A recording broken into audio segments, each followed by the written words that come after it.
Good morning everyone.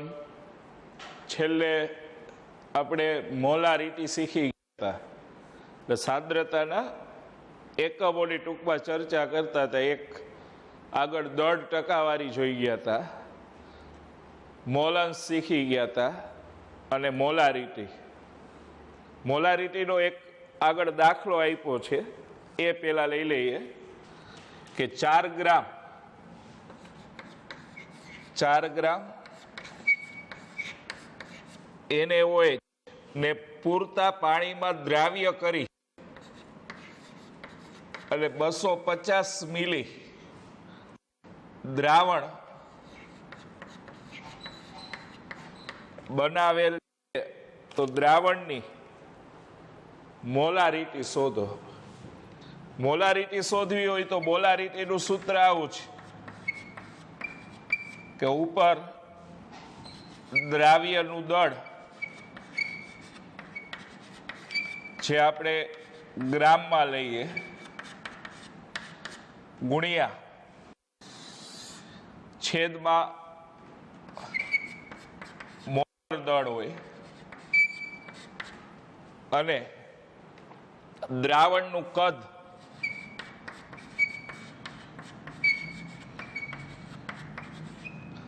જો અહીંયા કદ આપણે મિલીમાં આપ્યું છે, મિલીમાં લઈએ ને તો ગુણ્યા 1000 ઉપર આવે, લીટરમાં લ્યો તો 1000 ન આવે. દ્રાવણનું કદ મિલીમાં. તો હવે મોલારિટી શોધવી છે, તો દ્રાવ્યનું દળ 4 ગ્રામ NaOH, તો દ્રાવ્યનું દળ 4 આવશે ગુણ્યા 1000 છેદમાં મોલર દળ આપણે જરૂર પડે એ આપ્યું એટલે એ શોધી લઈએ કે NaOH નું મોલર દળ, તો સોડિયમનું મોલર દળ, ઓક્સિજનનું અને હાઇડ્રોજનનું. તો સોડિયમનું આ પરીક્ષામાં આપી દઈએ, યાદ રાખવાની જરૂર નહીં, 23 હોય, ઓક્સિજનનું 16 હોય અને હાઇડ્રોજન 1 હોય, તો ટોટલ ગ્રામ પ્રતિ મોલ થશે.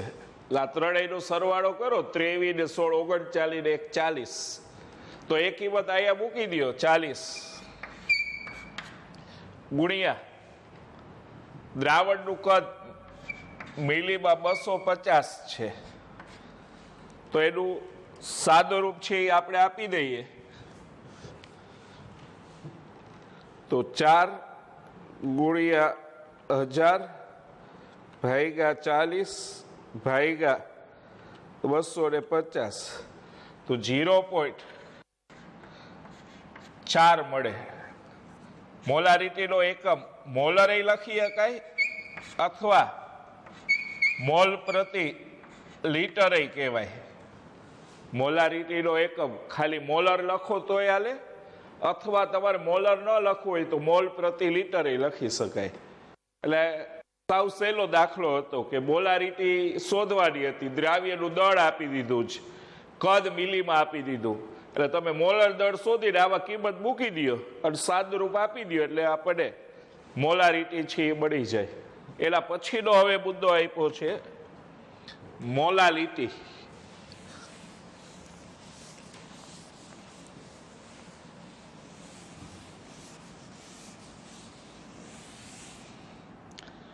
એના પછીનો મુદ્દો છે કે મોલાલિટી. મોલાલિટી છે ને એને સ્મોલ m વડે બતાવીએ છીએ,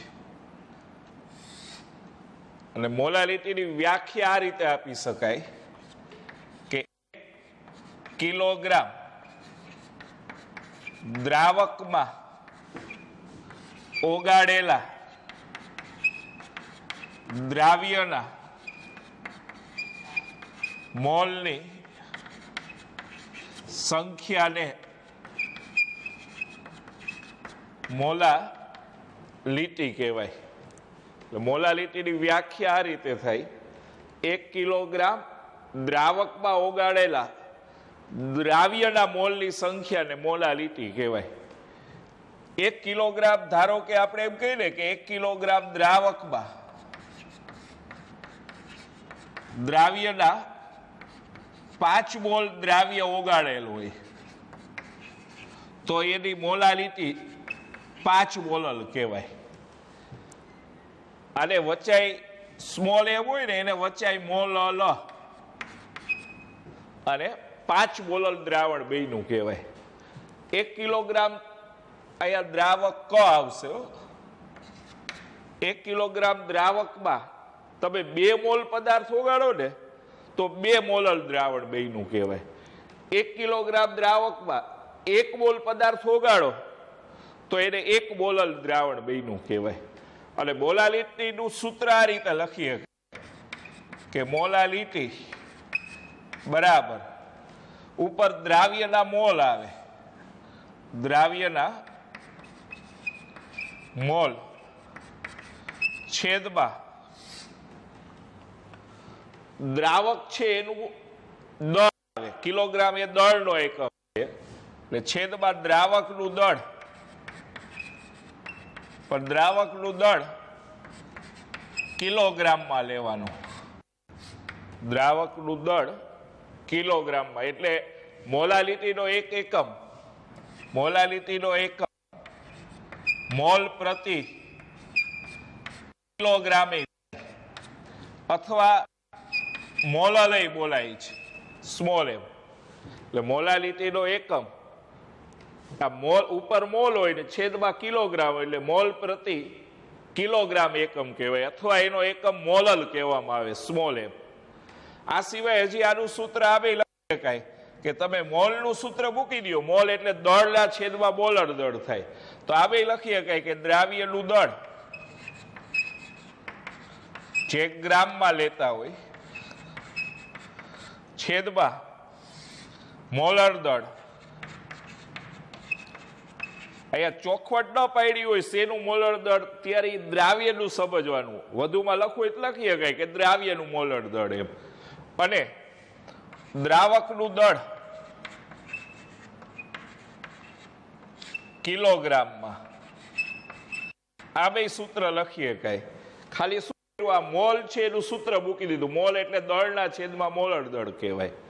હજી અહીંયા આપણે દ્રાવ્યનું ઓલા દ્રાવકનું દળ કિલોગ્રામમાં ન લેવું હોય અને ગ્રામમાં લેવું હોય તો સૂત્ર આ બે લખી શકો છો કે દ્રાવ્યનું દળ ગ્રામમાં છેદમાં મોલર દળ અને દ્રાવકનું દળ કિલોગ્રામના બદલે જો અહીંયા દ્રાવકનું દળ ગ્રામમાં લેવામાં આવે તો સૂત્રમાં ઉપર 1000 વડે ગુણવામાં આવે. એટલે આ ત્રણમાંથી આપણે ગમે તે સૂત્રનો ઉપયોગ કરી શકીએ. અને મોલાલિટીનો એકમ શું હોય? મોલ પ્રતિ કિલોગ્રામ અથવા મોલલ. અને સાંદ્રતાના આ બધા જે એકમો છે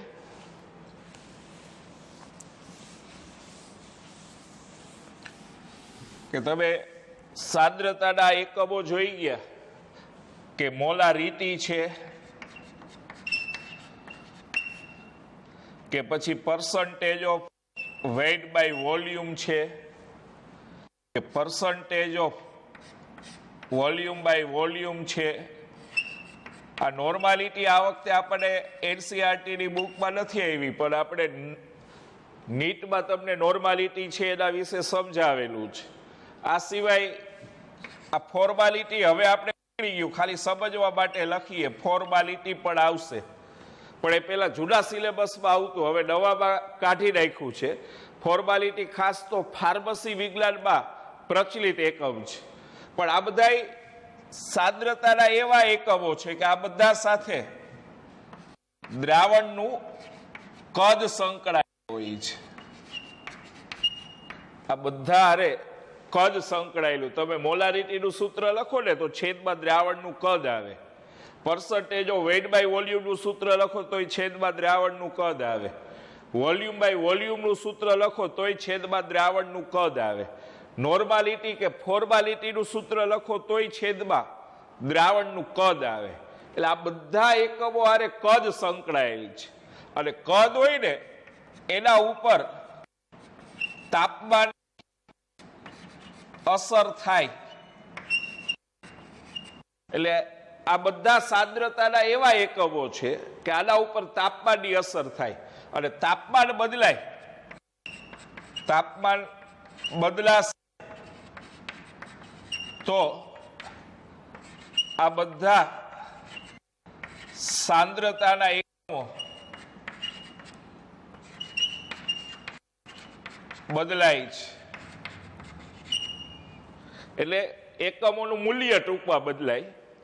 એટલે તાપમાન બદલાય ને તો મોલારિટી બદલાઈ જાય. એટલે મોલારિટી મૂલ્ય બદલાઈ જાય. ટૂંકમાં તાપમાન બદલાય તો percentage of weight by volume બદલાઈ જાય. તાપમાન બદલાય તો percentage of volume by volume બદલાઈ જાય. તાપમાન બદલાય તો નોર્માલિટી એ બદલાઈ જાય. તાપમાન બદલાય તો ફોર્માલિટી એ બદલાઈ જાય. તો આ બધા તાપમાનના બદલવા સાથે આ બધા એકમોના મૂલ્યમાં ફેરફાર થતો હોય. શું કામ? તો કે આ બધા કદ સંકળાયેલ છે અને કદ હોય એના ઉપર તાપમાનની અસર છે એ થાય. એટલે કે તાપમાન બદલાશે તો કદ બદલાશે, કદ બદલાશે તો આ એકમો બદલાઈ જાય. એટલે કે એના મૂલ્ય બદલાઈ જશે. એવી જ રીતે આ બધા એવા એકમો છે કે મોલાલિટી, મોલન્સ કે percentage of weight by weight, તો આ બધા હારે વજન અથવા તો દળ સંકળાયેલ છે. તમે મોલાલિટીનું સૂત્ર લ્યો ને તો છેદમાં શું આવે? દ્રાવકનું દળ. મોલન્સ એટલે દ્રાવ્યના મોલ છેદમાં કુલ મોલ. અને એમાંય વળી મોલનું સૂત્ર મૂકો કે મોલ એટલે દળના છેદમાં મોલર દળ, તો એમાંય દળ આવે. Percentage of weight by weight હોય તો એમાંય છેદમાં દ્રાવ્યનું દળ, દ્રાવ્યનું દળ આવે છે, છેદમાં દ્રાવણનું દળ આવે. તો આ બધા હારે દળ સંકળાયેલ છે. અને દળ ઉપર તાપમાનની અસર ન થાય. દળ ઉપર તાપમાનની અસર થતી નથી. અને તાપમાનની અસર ન થાય તો તાપમાન બદલાય. તાપમાન બદલાય તો સાંદ્રતાના તાપમાન બદલાય તો સાંદ્રતાના આ એકમના મૂલ્ય ફેરફાર થતો નથી.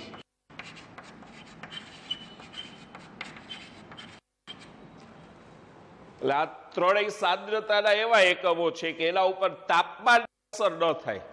એટલે કે તાપમાન બદલાય તો મોલાલિટી ન બદલાય, તાપમાન બદલાય તો મોલન્સ ન બદલાય, તાપમાન બદલાય તો percentage of weight by weight ન બદલાય. એટલે ઘણીવાર આ એમસીક્યુમાં પૂછતા હોય છે. એટલે ટેક્સમાં આપણે ખાલી અમુકમાં જ એવું લખ્યું છે કે એના ઉપર તાપમાનની અસર નથી થતી. તો એવું લાગે તો અલગથી આપણે લીથામાં કે એમાં નોંધ કરી લેવાની કે આ પાંચેય એકમો એવા છે એની હારે કદ સંકળાયેલ હોવાથી એના ઉપર તાપમાનની અસર થાય. અને તાપમાન બદલાય તો આ પાંચેય એકમોના મૂલ્યમાં ફેરફાર થાય. પણ આ ત્રણેય એવા એકમો છે કે જેની હારે વજન સંકળાયેલું છે. અને તાપમાનની અસર વજન ઉપર ન થાય. એટલે કે તાપમાન બદલાય તો વજન ન બદલાય. અને વજન ન બદલાય તો સાંદ્રતાના આ એકમોમાં પણ ફેરફાર ન થાય. એટલે તાપમાન બદલાશે તો મોલાલિટી ન બદલાય, મોલન્સ ન બદલાય, અને percentage of weight by weight છે એ બદલાતું નથી. હવે આપણે એક એમાં દાખલો આપ્યો છે એ જોઈ લઈએ.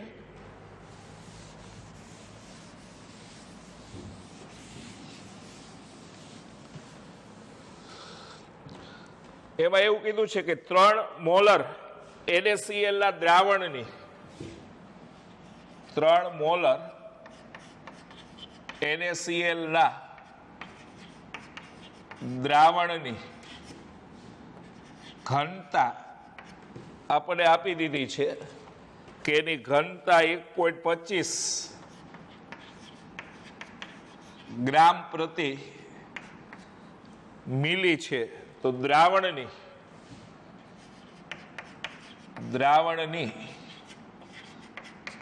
મોલાલિટી શોધો. અથવા ગણો. તો એમાં આપણે દાખલો જે ગણ્યો ને એના કરતા સહેલી રીત આપણે અગાઉ કીધું હતું કે મોલારિટી અને મોલાલિટી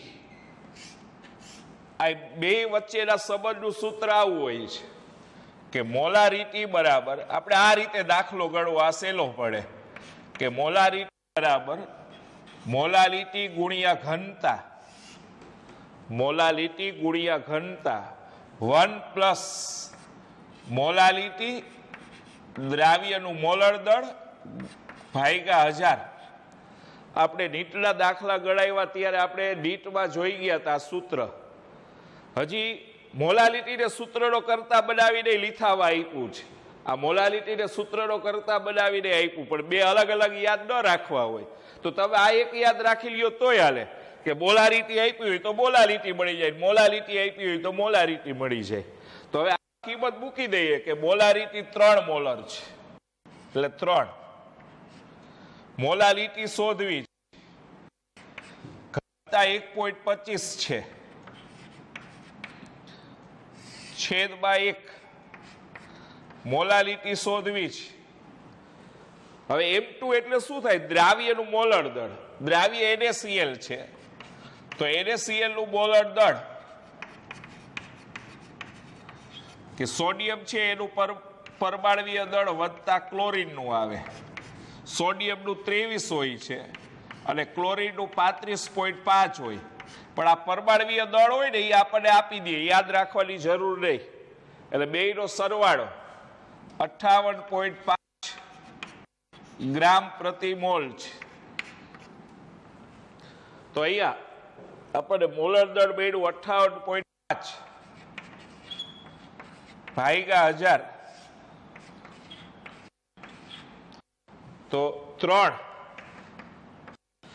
આ બાજુનું પદ આ બાજુ આખે આખું લઈ આવો, આખું પદ આ બાજુ લઈ આવો તો અંશમાં 58.5 ને 1000 વડે ભાગી રાખીએ તો 0.0585 થઈ જશે આટલા મોલર. 1000 વડે આપણે એને ભાગી રાખ્યા 58.5 ને 58.5 ને 1000 વડે ભાગો તો 0.058 મોલર થઈ જશે. બરાબર આ 1.25 મોલર કહેવાય, 1.25 મોલર. હવે આને 3 વડે ગુણો તો 3 એકા 3, આને 3 વડે ગુણો તો 5 તરી 15 વધી 1 આવે, 8 તરી 24 ને 21 નો પાછળો વધી 2 આવે, 5 તરી 15 ને 2 17, 0.1755 મોલર બરાબર 1.25 મોલર. આને ઓલી બાજુ લઈ જાઓ તો 3 બરાબર 1.25 મોલર ઓછા 0.1755 મોલર. આ 0.1755 ને ઓલી બાજુ લઈ જાઓ માઇનસ થઈ જશે. 3 બરાબર આ 1.25 માંથી 0.1755 બાદ કરી નાખી, 1.25 માઇનસ 0.1755 તો 1.0745 મોલર આવે. 1.0745 ને આ બાજુ લઈ આવો આમ તો બરાબર મોલર. તો મોલાલિટી બરાબર આનો ભાગાકાર કરી નાખીએ કે 3 ભાગ્યા 1.0745 તો 2.79 આવે છે, 2.79. તો આટલી મોલાલિટી આપણને મળી જાય. આપણે લીથાવા ગણ્યો ને એના બદલે આ રીતે દાખલો ગણશું. એટલે આ રીત આપણે બધા એવા એક સરખી યાદ રાખવાની રહીએ. એટલે મોલાલિટી આપી દીધી હોય તો આ સૂત્ર મોલાલિટી શોધી શકાય, અને મોલાલિટી આપી હોય તો મોલારિટી શોધી શકાય છે. એટલે લીથાવા રે એ રીત નથી ગણતા, આપણે આ રીતે દાખલો ગણવો. સમજાણું? ખ્યાલ આવ્યો ને? એમાં રહ્યો એ રીતે દાખલો ગણી શકો, પણ આ રીત સહેલી પડે તમને એના કરતા. ચાલો એના પછી આગળ એટલે અહીંયા પાઠની થિયરી બધી પૂરી થઈ ગઈ. હવે આપણે કીધું હતું કે ટેક્સ્ટ બુક છે એ સાથે રાખજો, એટલે ટેક્સ્ટમાં જે સ્વાધ્યાયમાં પાછળના પ્રશ્નો છે એ આપણે સોલ્વ કરવાના છે. તો ટેક્સ્ટ બુકની અંદર આપણે જોઈએ સ્વાધ્યાયની અંદર પાછળ, તો સ્વાધ્યાયમાં જો પેલો 1.1 આપ્યું, નીચેના બોલર દળ ગણો, તો એ આપણે લીથામાં ગણીને આપી દીધા છે. 1.2 તમને હોમવર્કમાં ગણવા આપેલો હતો, એટલે એ થઈ ગયો છે. 1.3 અહીંયા આપણે ક્લાસમાં ગણાવી દીધો છે લેક્ચરની અંદર 1.3, એટલે હવે 1.4 લઈએ. 1.4 છે એ લઈએ.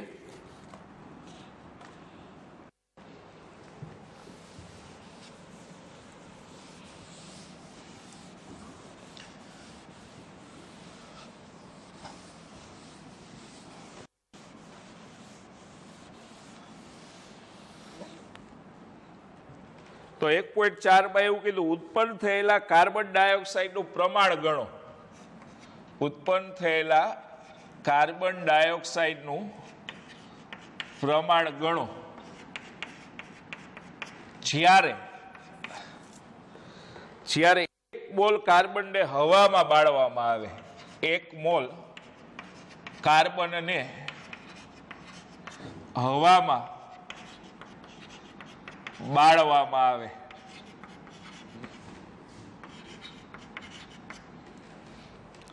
તો કાર્બન છે એને હવામાં બાળીએ ને આમ, તો એમાંથી કાર્બન ડાયોક્સાઇડ બની જાય. કાર્બનને હવામાં બાળીએ તો કાર્બન ડાયોક્સાઇડ બને. અત્યારે આપણે તત્વયોગ નીતિ મુજબ કેવું હોય, તો અહીંયા 1 મોલ કાર્બન, આગળ કાંઈ ન હોય, પ્રક્રિયાના આધારે કહીએ તો આ 1 મોલ કાર્બન કહેવાય.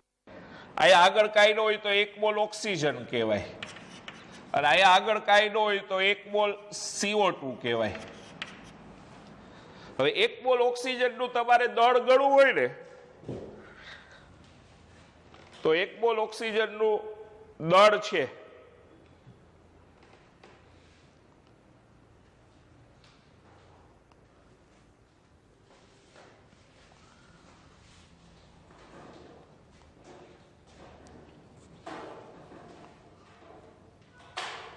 તો આપણે લાઈટ ગઈ છે એટલે પણ ચાલુ જ રાખશું, એટલે બોર્ડની અંદર હવે દેખાતું હશે. ચાલો, તો અહીંયા આપણે શું કીધું કે 1 મોલ ઓક્સિજન ને 1 મોલ CO2 બને. હવે 1 મોલ ઓક્સિજનનું દળ છે ને એના આણ્વીય દળ જેટલું હોય. 1 ઓક્સિજનનું મોલર દળ 16 હોય, તો અહીંયા 2 ઓક્સિજન છે એટલે 16 દુ 32 ગ્રામ ઓક્સિજન કહેવાય. 1 મોલનું દળ હંમેશા આપણે કોઈ પણ અણુભાર લખીએ ને એટલે પાછળ એકમ લખીએ, આમ ગ્રામ પ્રતિ મોલ. આ ઓક્સિજનનું તમારે મોલર દળ ગણવું હોય ને તો 1 નું 16 હોય તો 2 નું 32 હોય. આમ તો 32 ગ્રામ પ્રતિ મોલનો અર્થ શું થયો કે 1 મોલનું દળ 32 ગ્રામ થાય. પાછળ પ્રતિ મોલ એકમ લગાડો એનો અર્થ કે 1 મોલનું દળ 32 ગ્રામ હોય. આના 1 મોલનું દળ લેવું હોય ને તો એના મોલર દળ જેટલું થાય. કાર્બનનું મોલર દળ 12 હોય. કાર્બનનું ઓક્સિજન 1 નું 16 તો 2 ઓક્સિજન છે એટલે 16 દુ 32, તો 32 ને 12 44, તો આનું મોલર દળ 44 ગ્રામ થાય. એટલે અહીંયા આપણે એમ કહેવાય કે 1 મોલ કાર્બનને 32 ગ્રામ ઓક્સિજન વડે બાળો તો 44 ગ્રામ CO2 મળે. તો આપણે પ્રશ્ન એમ પૂછ્યો કે 1 મોલ કાર્બનને હવામાં બાળવામાં આવે તો CO2 કેટલો મળે. તો જો આ આન્સર શું આવશે કે 1 મોલ, આ 1 મોલ કાર્બનને હવામાં બાળતા કેટલો CO2 મળશે? 1 મોલ, પણ 1 મોલનું વજન કેટલું થાય? 44 ગ્રામ. હવામાં બાળતા 44 ગ્રામ CO2 મળે. એટલે પહેલામાં જવાબ આવશે આ 1 મોલ કાર્બનને હવામાં બાળો તો 44 ગ્રામ CO2 છે એ મળે. એમાં બીજો પ્રશ્ન પૂછ્યો છે આપણને કે 2 મોલ કાર્બન ને 16 ગ્રામ ડાયોક્સિજન ઓલા 1 મોલ કાર્બન ને 1 મોલ કાર્બન ને 16 ગ્રામ ડાયોક્સિજનમાં બાળવામાં આવે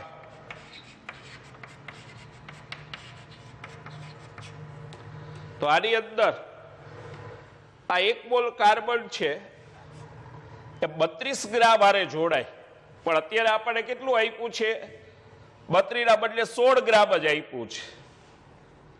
તો 32 ગ્રામ હારે કેટલો CO2, 32 ગ્રામ ઓક્સિજન વપરાય તો CO2 44 ગ્રામ મળતું હતું. તો 16 ગ્રામ ડાયોક્સિજન વપરાય તો CO2 કેટલું મળે? તો આપણે આમ સરાસરી મૂકી શકીએ કે 32 ગ્રામ O2 મળે ત્યારે મળતો CO2 બરાબર 44 ગ્રામ. આ 32 ગ્રામ ઓક્સિજન મળે, આના 1 મોલ લીધા, 1 મોલ આરે આના 32 ગ્રામ મળે. તો 32 ગ્રામ મળે ત્યારે CO2 44 ગ્રામ મળે. તો આપણી આગળ 32 ના બદલે હવે 16 ગ્રામ જ ઓક્સિજન છે. તો 16 ગ્રામ O2 મળે ત્યારે મળતો CO2 બરાબર 44 ગુણ્યા 16, આ બેનો ગુણાકાર થાય. 44 ગુણ્યા 16 ભાગ્યા 32 એટલે ઉડાડો તો અહીંયા 16 દુ 32 એટલે 44 ના છેદમાં 2 એટલે 22. તો 22 ગ્રામ શું થશે? CO2 છે એ મળે. એટલે 16 ગ્રામ O2 ને બાળો, 32 ગ્રામ ને બાળો તો 44 ગ્રામ મળે. તો 16 ગ્રામ ને બાળો તો કેટલા ગ્રામ મળે એવું પૂછ્યું છે. અને ત્રીજામાં આવે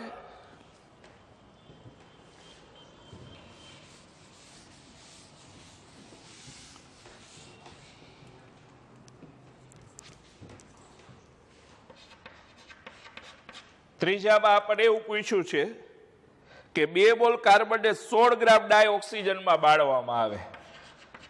2 મોલ કાર્બન ને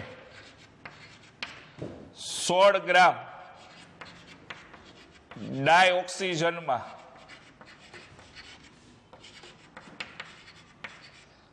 બાળવામાં આવે. જો અહીંયા 1 મોલ ઓક્સિજન હોય ને એટલે કે 32 ગ્રામ આરે આનો 1 મોલ ઓક્સિજન જોડાય છે. પછી હવે કદાચ તમે આના 16 ગ્રામ જ લ્યો ને ખાલી સમજવા માટે, તો અહીંયા 32 ગ્રામ આરે આના અડધા લીધા તો આના અડધા એટલે 0.5 મોલ જ વપરાય. ભલે આપણી પાસે 2 મોલ કાર્બન છે પણ 32 ગ્રામ આરે 1 મોલ કાર્બન વપરાય. 32 તો 16 આરે કેટલો વપરાય? આનું અડધું દળ વપરાતું હોય ને તો આના મોલે અડધા વપરાય 0.5. તો આપણી પાસે 2 મોલ કાર્બન હોય ને એમાંથી વપરાડો તો 0.5 જ હોય. 1.5 મોલ કાર્બન એમને વધે, અને આ વધે ને એટલે આને અધિક પ્રક્રિયક કહેવાય, ઓક્સિજન ને સીમિત પ્રક્રિયક કહેવાય. એટલે અત્યારે ઓક્સિજન સીમિત પ્રક્રિયક થયો કહેવાય. તો ઓક્સિજનની સાપેક્ષમાં દળ નક્કી થાય અહીં. એટલે આપણે અહીંયા લખીએ કે અહીં ઓક્સિજન સીમિત પ્રક્રિયક હોવાથી તે નિપજનું દળ નક્કી કરે. કાર્બન નિપજનું દળ નક્કી ન કરે, ઓક્સિજન નક્કી કરે. કારણ કે અહીંયા ઓક્સિજન છે એ કેટલો વપરાય છે? 16 વપરાય ત્યારે કાર્બન તો 0.5 જ વપરાય. આઈપો છે 2 મોલ પણ વપરાશે 0.5 જ. 1.5 મોલ એમને કાર્બન પ્રક્રિયા થયા વગરનો પડ્યો રહીએ 1.5 મોલ. એટલે વધારાનો પડ્યો રહીએ એટલે અધિક પ્રક્રિયા કહેવાય, અને જે પૂરેપૂરો વપરાઈ જાય એટલે સીમિત. એટલે અહીંયા ઓક્સિજન સીમિત પ્રક્રિયક છે. તો હવે સરાસરી જો 32 ગ્રામે આ 44 ગ્રામ વપરાય છે તો 16 કેટલું? એટલે 32 ગ્રામ ઓક્સિજન O2 મળે ત્યારે મળતો CO2 બરાબર 44 ગ્રામ. તો 16 ગ્રામ O2 મળે ત્યારે મળતો CO2 કેટલો? તો આ બંનેનો ગુણાકાર થાય 44 ગુણ્યા 16 ભાગ્યા 32. તો અહીંયા ઉડાડો તો 16 દુ 32, બે ઉડી જાય ને 44 ભાગ્યા 2 કરો તો 22 આવે. તો આટલા ગ્રામ આપણને CO2 મળે. ચાલો એના પછી હવે સ્વાધ્યાયનો 1.5 લઈએ. સ્વાધ્યાયનો 1.5.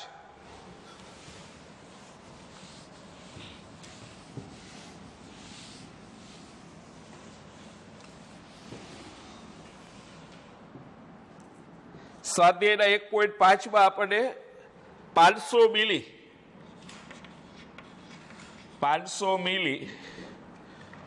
0.375 મોલર જલીય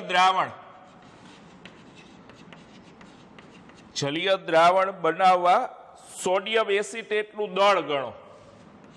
સોડિયમ એસિટેટનું સૂત્ર આવું હોય CA3COON, એનું દળ ગણો. અને એનું મોલર દળ એ આપી દીધું. સોડિયમ એસિટેટ છે ને એનું મોલર દળ 82.0245 ગ્રામ પ્રતિ મોલ. એટલે આમાં આપણે મોલર દળ આપી દીધું છે એટલે મોલર દળ શોધવાની જરૂર નહીં. તો હવે અહીંયા સોડિયમ એસિટેટ દ્રાવ્ય કહેવાય એટલે દ્રાવ્યનું દળ શોધવું છે આપણે. અને આપ્યું છે આપણને કદ આપી દીધું છે દ્રાવણનું ને દ્રાવણની મોલારિટી આપી છે.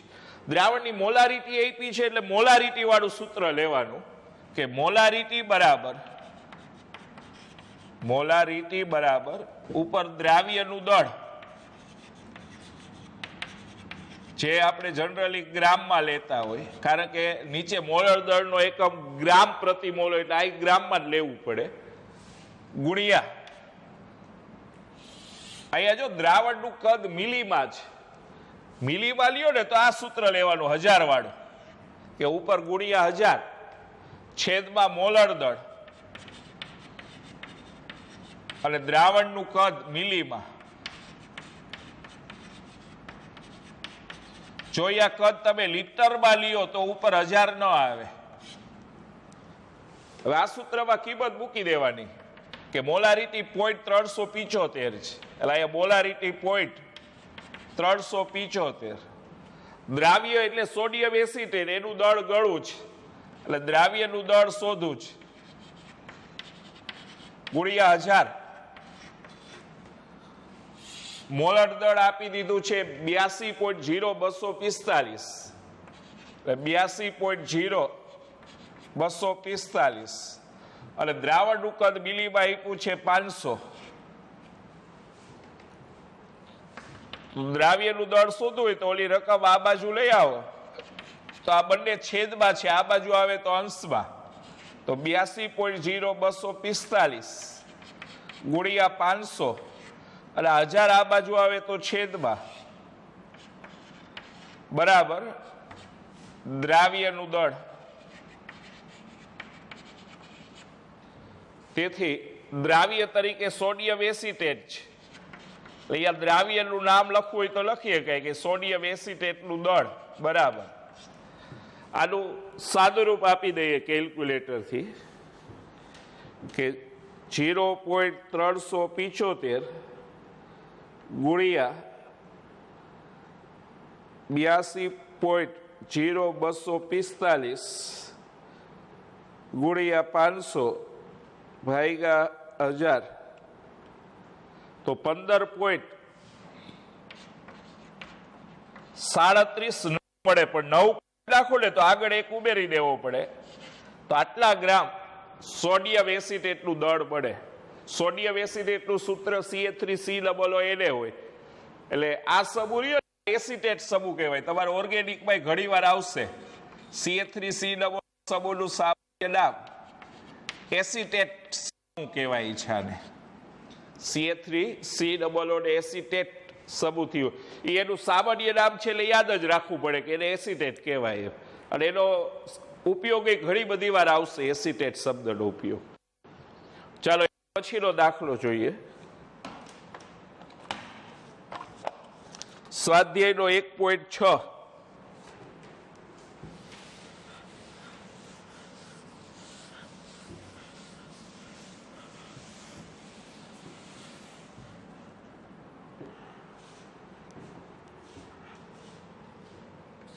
કે એમાં નાઇટ્રિક એસિડનો એક નમૂનો જેની ઘનતા HNO3 ની HNO3 ના નાઇટ્રિક એસિડ એટલે HNO3 કહેવાય, એના નમૂનાની ઘનતા 1.41 ગ્રામ પ્રતિ મિલી છે. નાઇટ્રિક એસિડના 10% HNO3 ના 10% એ 69 આપી દીધું છે.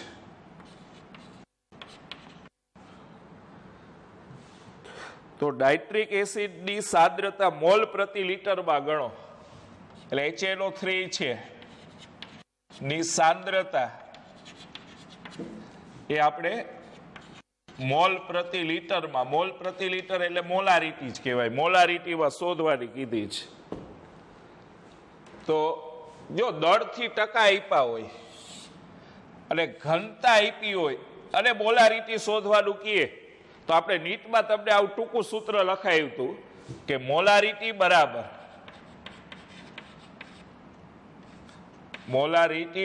આ સૂત્ર ડાયરેક્ટ વાપરી શકાય કે પર્સન્ટેજ વેઇટ બાય વેઇટ ગુણ્યા ઘનતા ગુણ્યા 10 છેદમાં દ્રાવ્યનું મોલર દળ એટલે M2. M2 એટલે શું વાંચશું? દ્રાવ્યનું મોલર દળ. તો દ્રાવ્ય કોણ છે? HNO3. HNO3 નું મોલર દળ શોધી લઈએ આપણે કે HNO3 નું મોલર દળ હાઇડ્રોજન નું મોલર દળ આવે વત્તા નાઇટ્રોજન નું આવે 3 કૌંસમાં ઓક્સિજન નું આવે. હાઇડ્રોજન નું પરમાણ્વીય દળ, નાઇટ્રોજન નું પરમાણ્વીય દળ 3 કૌંસમાં ઓક્સિજન નું. હાઇડ્રોજન નું 1 હોય, નાઇટ્રોજન નું 14 હોય અને ઓક્સિજન નું 16 હોય. તો એનો સરવાળો કરો તો 16 તરી 48 ને 14 62 ને 1 63. તો 63 ગ્રામ પ્રતિ મોલ મળે. તો હવે કિંમત આ સૂત્રમાં મૂકી દેવાની કે percentage of weight by weight એટલે દળથી ટકા કહેવાય, એ 69 છે. અહીંયા ઘનતા ડેન્સિટી કહેવાય, ડેન્સિટી ઘનતા આપી 1.41 ગુણ્યા 10 છેદમાં મોલર દળ આપ્યું છે 63. તો આનું સાદુરૂપ આપીએ આપણે તો 69 ગુણ્યા 1.41 ગુણ્યા 10 ભાગ્યા 63 તો 15.44 મળે છે.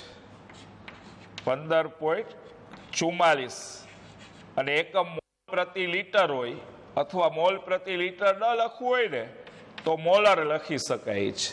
એનો એકમ મોલ પ્રતિ લીટર અથવા મોલર. તો આની HNO3 ની મોલારિટી આટલી આપણને મળે. તો મોલારિટીનું આ સૂત્ર પણ અલગથી યાદ રાખવું, ટેક્સમાં આપણને આપ્યું નથી. આ સૂત્રનો ઉપયોગ ક્યારે થાય કે જ્યારે આપણને દળથી ટકા આપી દઈએ અને ઘનતા આપી દઈએ અને પદાર્થનું સૂત્ર અથવા નામ જાણતા હોય તો એના ઉપરથી મોલર દળ મળી જાય, શોધી લ્યો. તો ત્યારે આ સૂત્રનો ઉપયોગ છે કરવાનો રહીએ. જ્યારે ઘનતા અને દળથી ટકા આપી દઈએ ને અને મોલારિટી શોધવાનું કહીએ તો આ સૂત્ર વાપરવાનું રહીએ. દળથી ટકા અને ઘનતા આપી દઈએ ત્યારે મોલારિટી આ સૂત્ર વડે આપણે શોધી શકીએ. એના પછીનો દાખલો જોઈએ કે 100 ગ્રામ કોપર સલ્ફેટમાંથી કેટલું કોપર મેળવી શકાય? 100 ગ્રામ કોપર સલ્ફેટમાંથી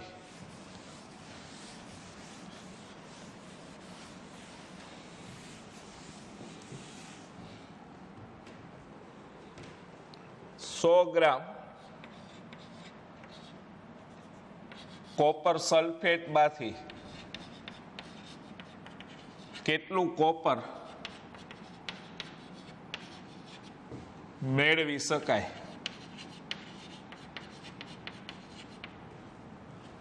તો આપણે કોપર સલ્ફેટનું મોલર દળ શોધવું છે કે CuSO4 નું મોલર દળ.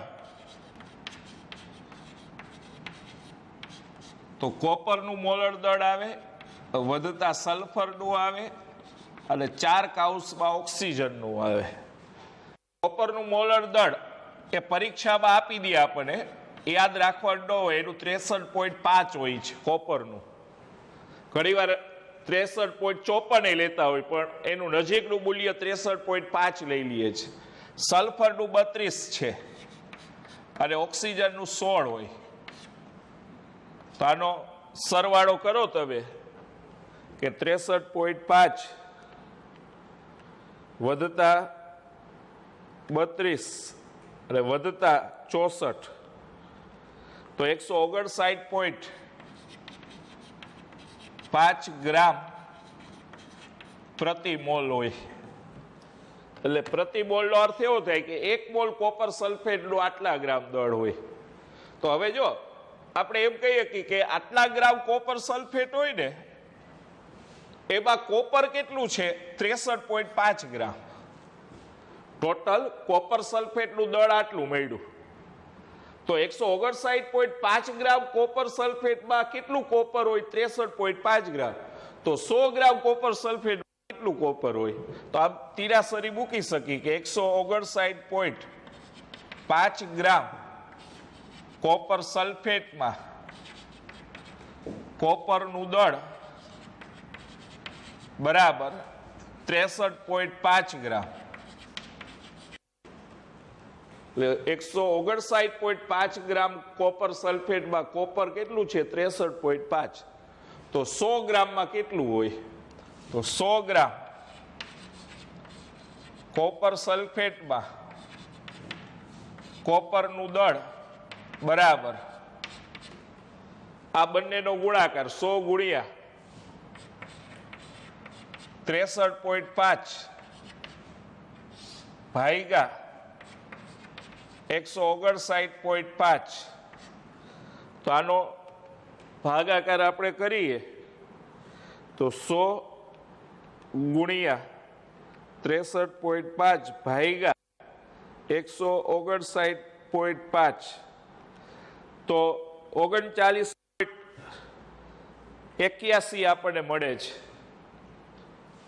39.81 આટલા ગ્રામ મળે.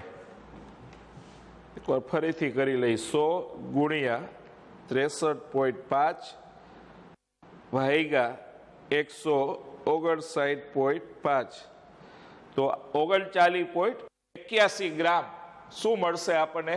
કોપર મળે. પણ કેટલાની અંદર હોય? 100 ગ્રામની અંદર આટલું કોપર રહેલું હોય. એટલે 100 ગ્રામમાં 39.81 ગ્રામ કોપર છે એ હોય. એના પછી આપણે જોઈએ આગળ. તો એમાં 1.8 છે એ 1.3 રહ્યો ને એ જ દાખલો છે. જો 1.8 બે એક જ સરખા, પણ આમાં એને આણ્વીય સૂત્ર શોધવા કીધું છે 1.8 માં. પણ આણ્વીય સૂત્ર કહે ને તો એનું મોલર દળ આપી દેવું પડે, અને મોલર દળ એમાં આપ્યું નથી. અને આપ્યું ન હોય તો તમને મળે પ્રમાણ સૂચક સૂત્ર જ. તો 1.3 અને 1.8 બે દાખલો સરખો જ. 1.9 તમને આપણે થિયરીમાં જ્યારે સરેરાશ પરમાણ્વીય દળ ગણવાનું હતું ત્યારે એ દાખલો થિયરીમાં કરાવી દીધો છે. તો હવે 1.10 લઈ લઈએ.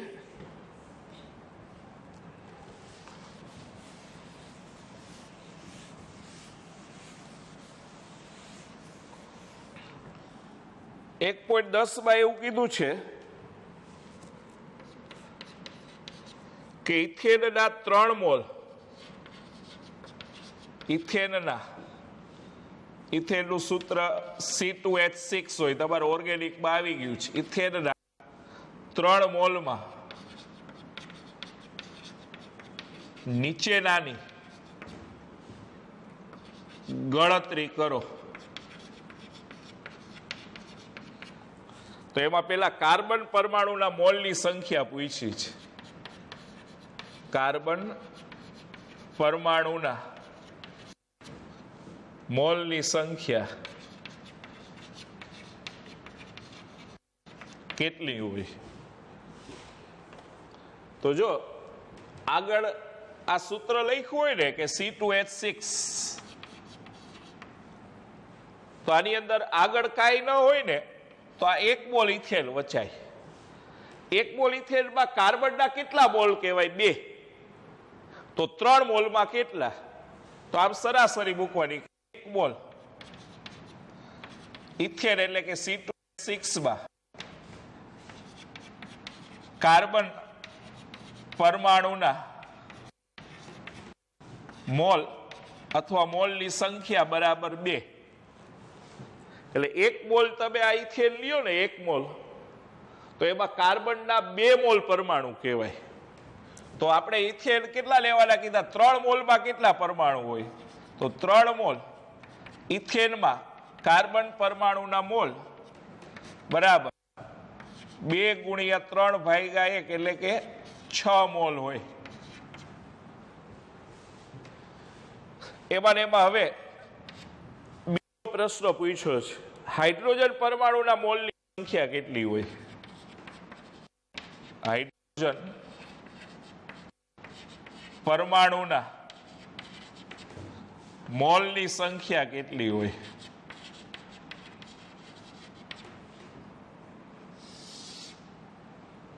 તો હાઇડ્રોજન પરમાણુના મોલ શોધવા હોય તો 1 મોલ ઇથેન લ્યો ને, આમ 1 મોલ, તો એમાં હાઇડ્રોજનના 6 મોલ પરમાણુ કહેવાય 1 મોલમાં. તો 3 મોલમાં કેટલા હોય? આની જેમ જ કે 1 મોલ C2H6 માં હાઇડ્રોજન પરમાણુના મોલ, હાઇડ્રોજન પરમાણુના મોલ બરાબર 6. એટલે 1 મોલ ઇથેન લ્યો ને એમાં 6 મોલ હાઇડ્રોજનના હોય. તો 3 મોલ C2H6 માં hydrogen પરમાણુના mall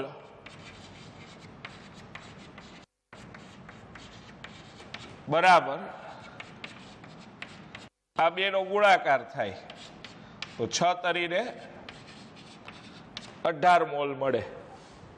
1 mall ઇથેનમાં hydrogen પરમાણુના mall 6 હોય તો 3 મોલમાં હાઇડ્રોજન પરમાણુના મોલ 6 તરીને 18 થાય. અને એમાં ત્રીજો પૂછ્યો છે કે ઇથેનના અણુની સંખ્યા શોધો. ઇથેનના અણુની સંખ્યા શોધવાની કીધી. ઇથેનના અણુની સંખ્યા શોધવી હોય ને તો જે આપણે મોલ આપ્યા એને એવોગેડ્રો આંક વડે ગુણો ને એટલે અણુની સંખ્યા મળી જાય. કે ઇથેનના અણુની સંખ્યા, જો આપણને મોલ આપ્યા હોય અણુની સંખ્યા શોધવી હોય તો જે મોલ હોય એને એવોગેડ્રો નંબર વડે ગુણો. મોલને એવોગેડ્રો નંબર વડે ગુણો એટલે અણુની સંખ્યા મળે. તો મોલ કેટલા આપ્યા? ઇથેનના 3. અને એવોગેડ્રો નંબર કેટલો હોય? 6.022 ગુણ્યા 1023. એવોગેડ્રો આંકનું મૂલ્ય આ હોય 6.022 ગુણ્યા 1023. તો હંમેશા અણુની સંખ્યા શોધવી હોય મોલ ઉપરથી તો મોલને એવોગેડ્રો આંક વડે ગુણો એટલે અણુની સંખ્યા મળી જાય.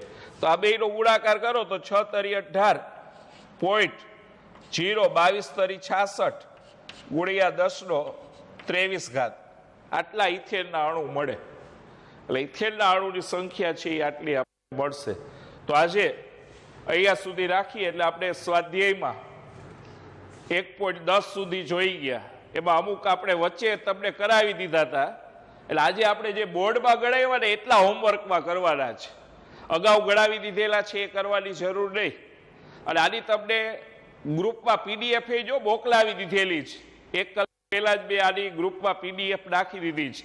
આ બધાય 10 એ 10 દાખલાની. તો એમાંથી તમે એક નોટબુકમાં અલગથી સ્વાધ્યાયના પ્રશ્નો ઉતારી લેવા, અથવા કદાચ તમે રેફરન્સ બુક અહીં લીધી હશે તો એમાંય સ્વાધ્યાયના પ્રશ્ન તમને અલગથી આપેલા હશે, પણ રેફરન્સ કરતાં આપણે ઘણીવાર આમાં રીત ટૂંકી લીધેલી હોય, જેથી તમને દાખલો સમજવામાં સહેલો પડે. તો એવું લાગે તો અલગથી આ સ્વાધ્યાયના પ્રશ્નની અલગથી બુક એક બનાવી નાખવાની, અથવા અગાઉ તમે કોઈ નોટ બનાવતા હોય પાકી તો એમાં ઉતારી નાખો તો પણ ચાલે. ઓકે, ચાલો તો ફરી આપણે નેક્સ્ટ લેક્ચરમાં મળીએ.